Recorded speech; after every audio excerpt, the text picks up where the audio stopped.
किसी पॉइंट से किसी प्लेन की डिस्टेंस फाइंड आउट करेंगे। ठीक हो गया। चलिए इसका एक पार्ट और लेते हैं। ठीक है दोस्तों, इस टाइप से आप करेंगे और एग्जाम में भी ऐसे क्वेश्चन पूछे जाते हैं। चलिए एक पार्ट और देखता हूं इसका।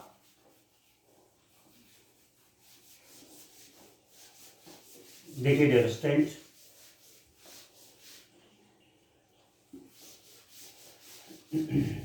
नेक्स्ट देखते हैं इसका। ए पार्ट मैंने कर दिया, बी आप करेंगे, सी में कर रहा हूं। ठीक है, देखिए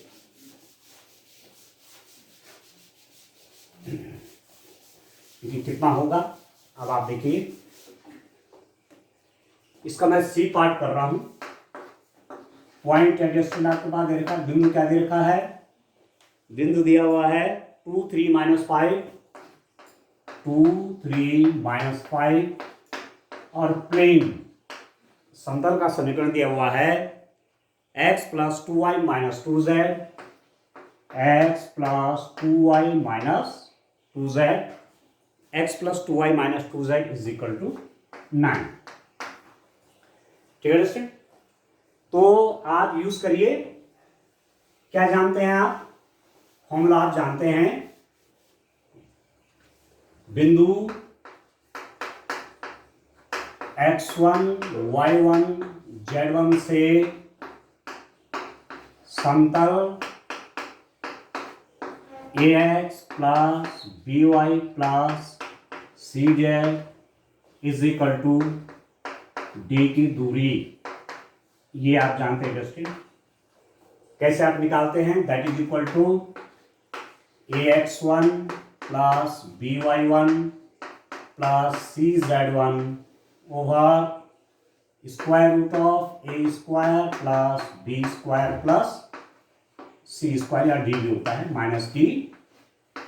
ये डिस्टेंस है। ठीक है, अब आप देखिए आपके पास क्या दिया हुआ है, पॉइंट 2 3 -5 से प्लेन x + 2y - 2z = 9 की दूरी। कितना हो जाएगा दोस्तों, दैट इज इक्वल टू, देखिए x1 2 है, y1 3 है, z1 -5 है।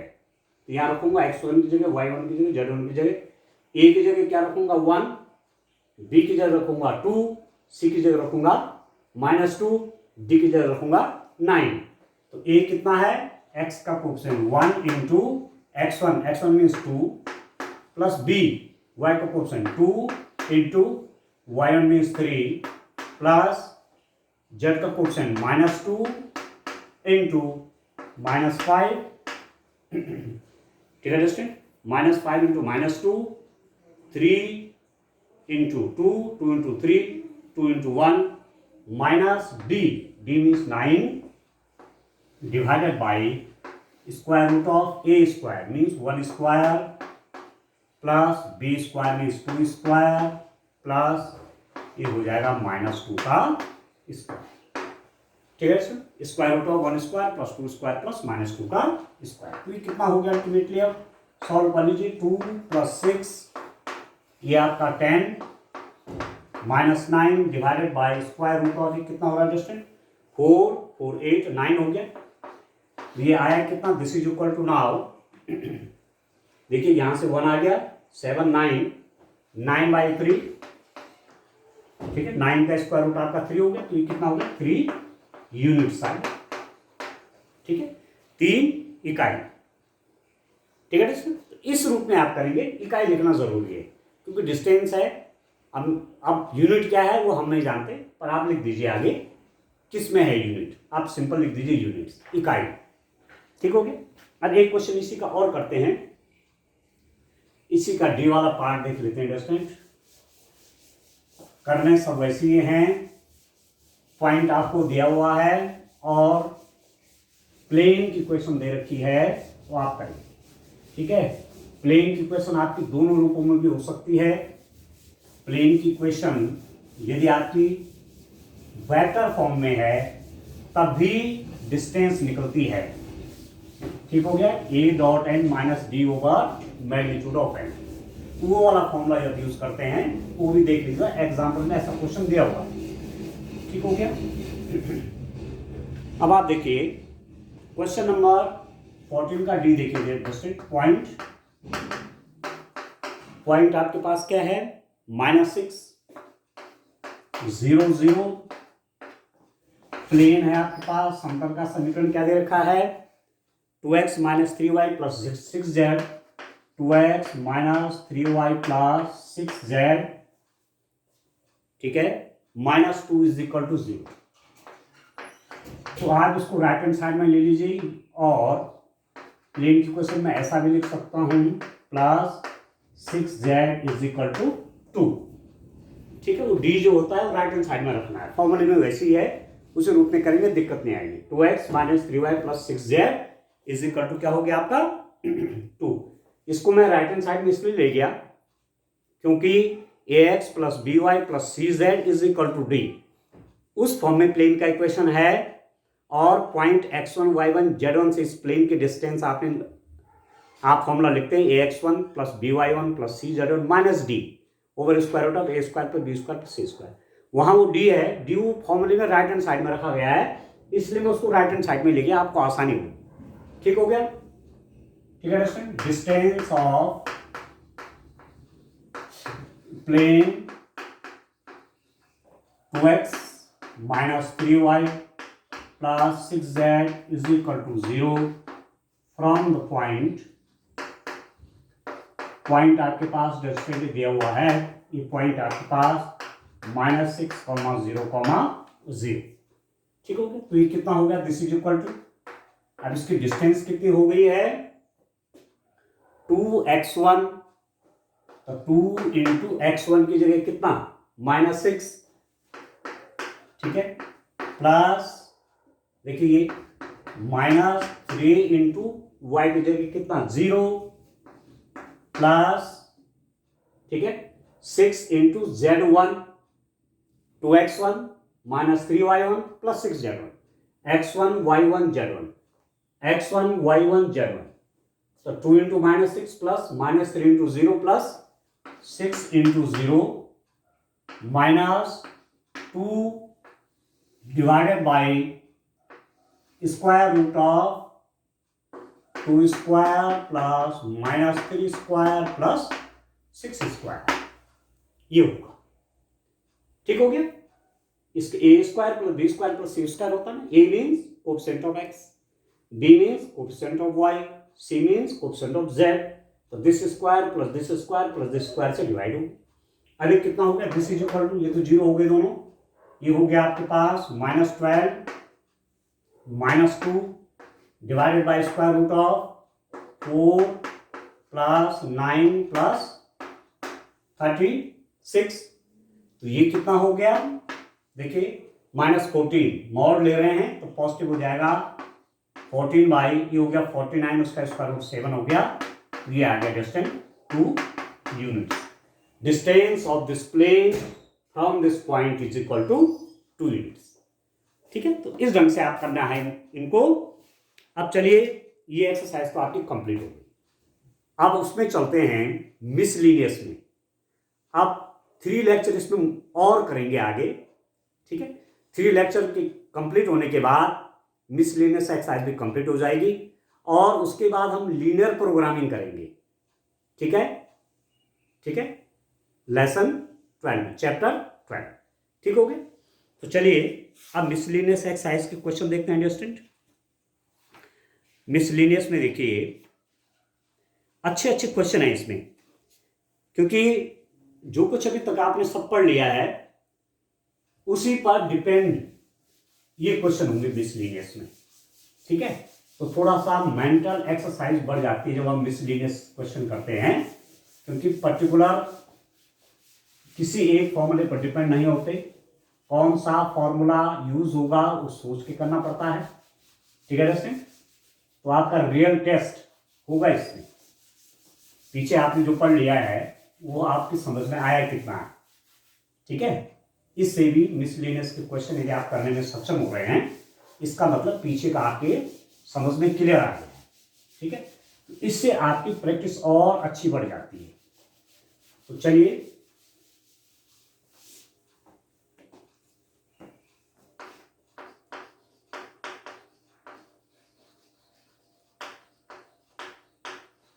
miscellaneous exercise on chapter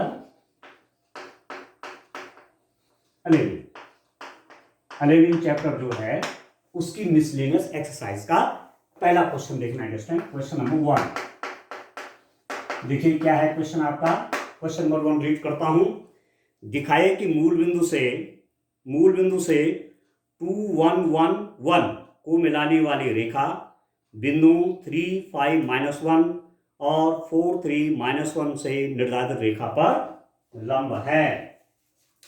ठीक है, आपको दिखाना है, आपको शो करना है, so that the line joining the origin to the point 2 1 1 is perpendicular to the line determined by the points 3 5 -1 4 3 -1। ठीक हो गया। आपके पास क्या है, देखिए एक पॉइंट आपका ओरिजिन है।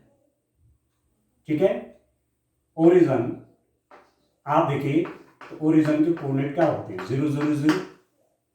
ठीक है दोस्तों, दूसरा पॉइंट है माना मैंने कहा ए पॉइंट के कोऑर्डिनेट्स क्या दे रखे हैं आपके पास 2 1 1।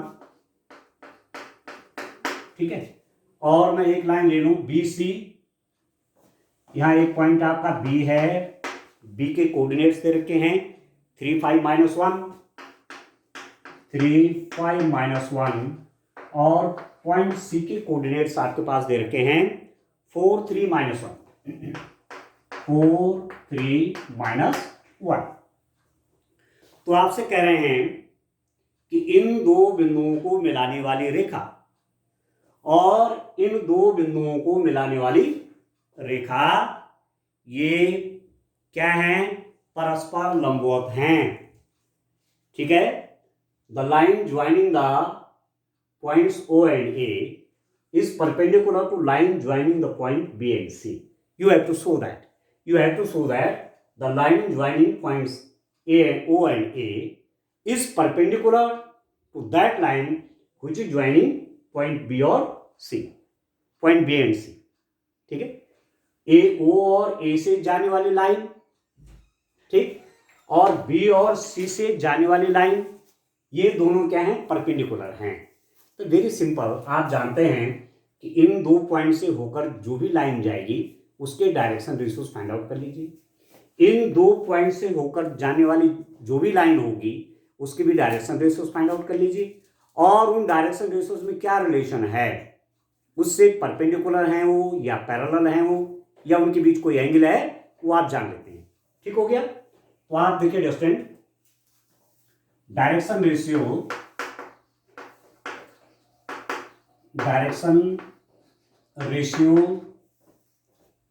of the line passing through O and A। ठीक है, O तथा A से जाने वाली रेखा के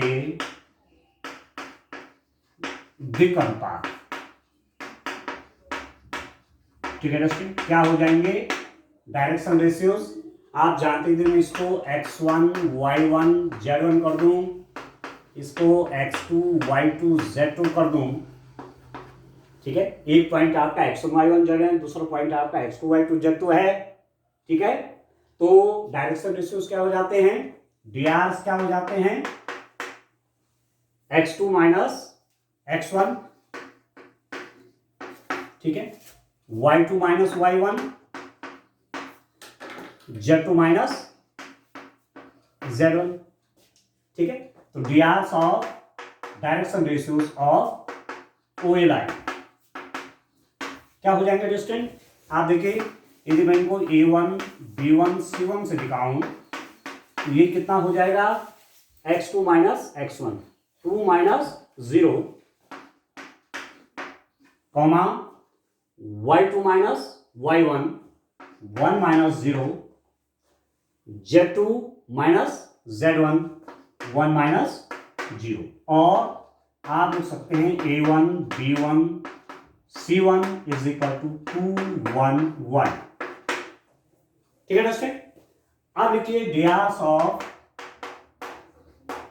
BC लाइन, BC लाइन के व्यास A2 B2 C2, A2 B2 C2 कैसे निकालेंगे? 4 माइनस 3,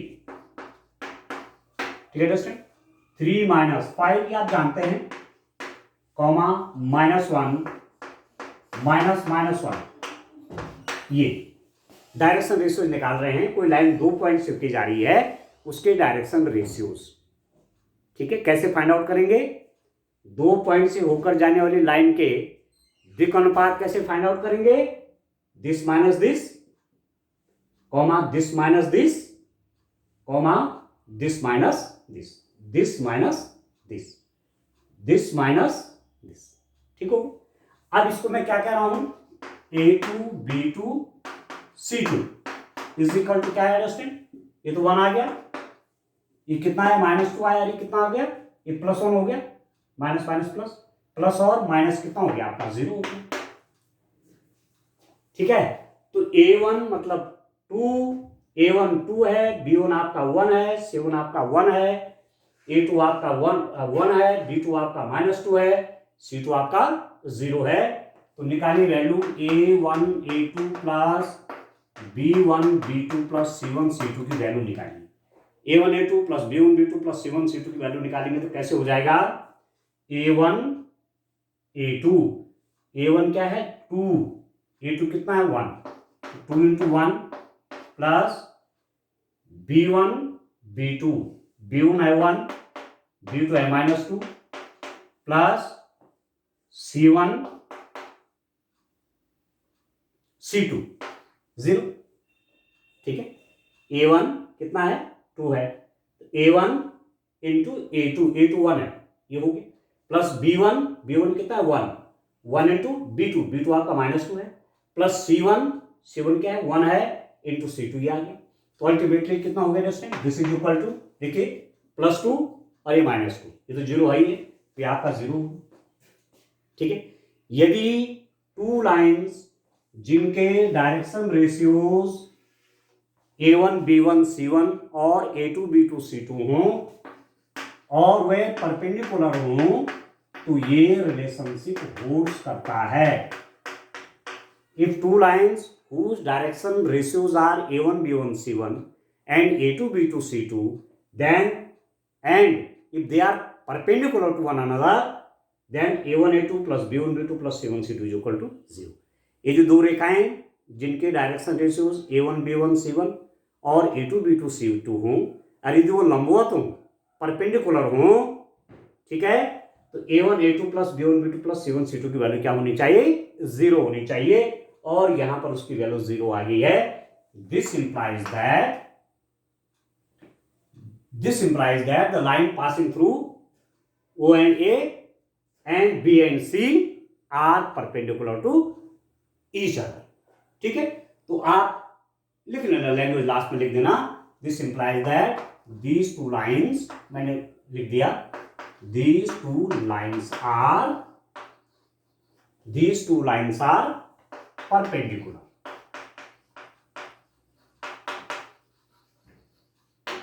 ठीक है student, these two lines are perpendicular। ये दोनों रेखाएं जो O और A से होकर जा रही है, तथा B और C से, एक रेखा जो O और A से होकर जा रही है, दूसरी रेखा जो B और C से होकर जा रही है, वह दोनों लाइन परस्पर लंबवत हैं। These two lines are mutually perpendicular। बस ऐसे करना है। ठीक है, तो आगे भी ऐसे इसके क्वेश्चन करते रहेंगे। 3 more लेक्चर, 3 या 4 more लेक्चर इस मिसलिनियस पर लगने हैं, क्योंकि मैं नहीं चाह रहा हूं कि कोई क्वेश्चन इसका ऐसा छूटे क्योंकि एग्जाम में आ जाए और आपको दिक्कत हो। ठीक है, तो करेंगे, तो 4 डेज के बाद स्टार्ट करेंगे आपकी लीनियर प्रोग्रामिंग। ठीक है, आज के लिए इतना काफी है। Thank you.